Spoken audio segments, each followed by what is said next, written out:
நான் மகிழ்ச்சியை தேடிக்கொண்டிருந்த ஒரு காலத்தில் கடவுள் உன்னை எனக்கு அறிமுகப்படுத்தினார் என்று நம்பினேன். இப்போது நான் மகிழ்ச்சியாக இருப்பதற்கு கற்பனையை கூட பயன்படுத்துவதில்லை. என்னால் உன்னை மன்னிக்க முடியும், ஆனால் உன்னை திரும்ப நம்புற அளவுக்கு நான் பைத்தியம் கிடையாது. ஒருபோதும் என்னால் உனக்கு தண்டனை கொடுக்க முடியாது, ஆனால் நீ விளைவுகளை அனுபவித்துத்தான் ஆக வேண்டும். ஒருவேளை என் சார்பாக கர்மா உன்னை பழிவாங்கினால் அதற்கு நான் பொறுப்பில்லை. பொய்களால் தான் நீ என்னை இதுவரை நேசித்தாய் என்றால் அதை நான் கடனாக வாங்கியதாக கருதி இப்போது திருப்பி செலுத்துகிறேன்.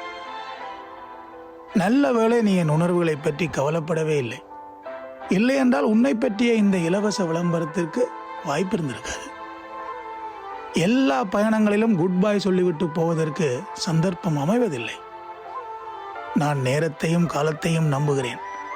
ஏனென்றால் எல்லாம் ஒரு காரணத்துக்காக தான் நடக்கும். உன் செயல் மோசமாக இருந்ததால் தான் நீ அப்பாவியை முட்டாளாக கருதுகிறாய். இரண்டு பேருக்கிடையில் ஒருபோதும் தவறான புரிதல் வருவதே இல்லை.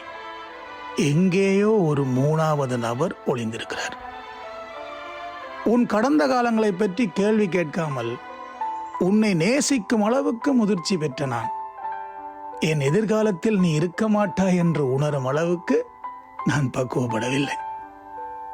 நன்றி, வணக்கம்.